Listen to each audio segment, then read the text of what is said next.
And today, what I'm going to share with you is how to eliminate foot odor.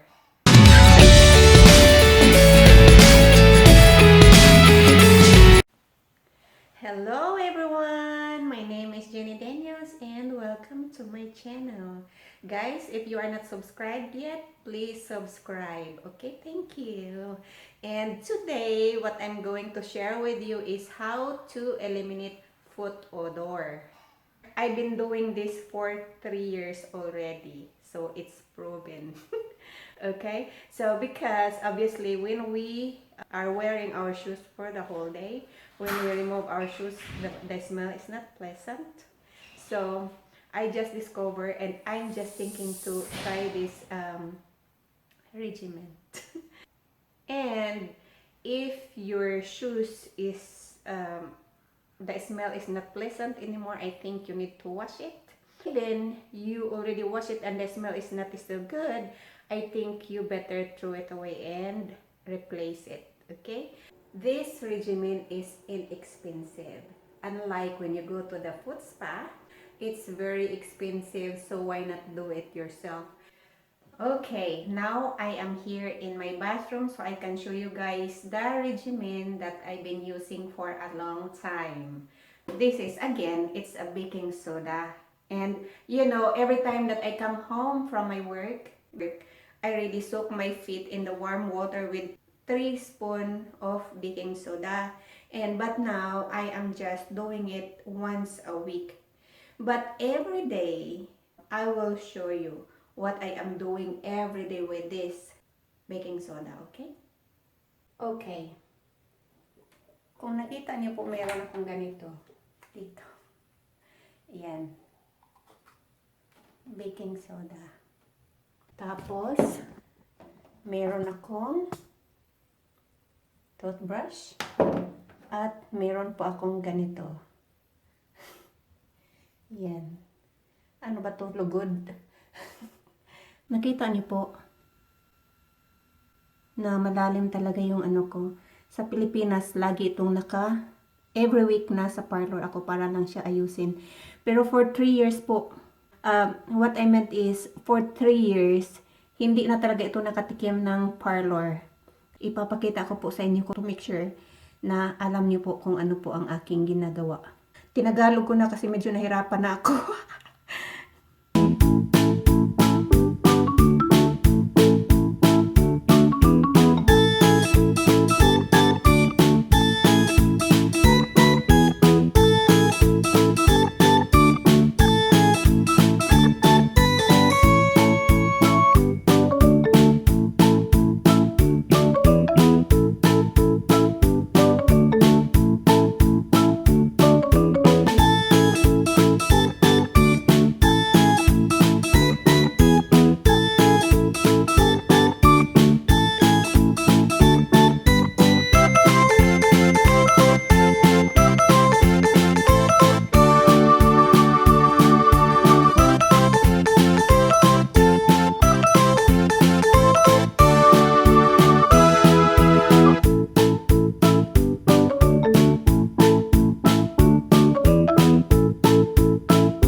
Mga kapatid, kung bakit nakita niyo yan, yung ano ko, sobrang lambot kasi hindi na ako kailangan magpunta ng foot spa. I will just, pag naliligo ako kasi di ba maano siya, yan. There, as simple as that. You know, the reason also why I make this video, because obviously it's really proven for me. And also, and sa akin din pong pamangkin, na di ba, na-share ko yan sometimes sa aking LS, na yung kanyang paa po talaga ay pamatay. Pag namasyal kami sa, alam mo na, pag pumunta kami sa mga bahay-bahay, nasa labas lang siya. Hindi siya nakakapasok. Kasi di ba sa probinsya, kailangan mo talaga magtanggal ng mga ano pag dumalaw ka sa mga bahay-bahay. So siya nasa labas lang. Kasi alam talaga niya na naku baka masuka yung mga kamag-anakan or yung mga visitor. So simula po nang sinabi ko yun sa kanya, mga kapatid, ngayon nakakaano na siya, malakas niyang loob niya maghubad ng sapatos kasi nga wala nang amoy.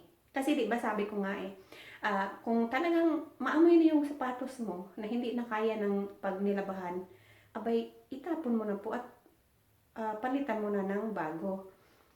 Tapos mag-umpisa ka yun para hindi yung amoy talaga. Mag-umpisa ka na ng bago para walang amoy. At make sure po talaga na everyday nyo po yan gamitin. Kasi para din yan ang gumagamit tayo sa ating mukha na kapag tinigil po natin ay babalik. So, yan mga kapatid. So, I hope you like it. Please like and share para naman po ma-aware po yung ibang tao. Kasi 'di ba, totoo naman talaga yan na pag at ito ay hindi po to. Ito ay talagang real talk po ito mga kapatid na after the whole day po na nagsapatos po tayo ay hindi po talaga kagandahan ng amoy mga kapatid. Pero subukan niyo po ito at sigurado po totoo po talaga. But make sure po mga kapatid na talagang tuyong-tuyo yung inyong mga paa bago po kayo maglagay ng medyas or bago po kayo magsapatos, to make sure lang, to avoid lang talaga. Yan. Pwede nyo rin pong i-experiment before po kayo mag-start gumamit ng baking soda. Kahit i-dry nyo po ng mabuti yung paa ninyo bago kayo magsapatos ay may amoy po talaga. Pero pag after po ng maggamit kayo ng baking soda, nako, sabihan i-message niyo po ako kung mali ako. Oo. Ayan, ito po ay hindi po ito ay kinuha ko lang yung hindi po ito ay ginaya ko lang or kumuha ako ng content ng others. Remember, yung sinabihan ako ng asawa ko na yung sa kilikili, tapos napaputiin kung paano mapaputi yung kilikili, tapos napansin ko nga na wala na siyang amoy, kaya sabi ko, pwede siguro ito sa paa.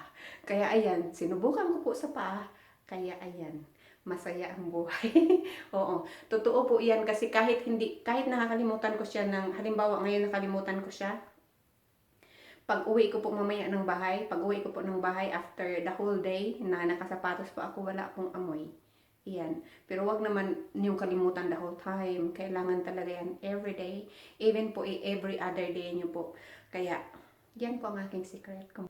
At wala pang amoy yung aking paa. Ayan. Kaya guys, super salamat po sa inyong panonood. Hanggang sa susunod.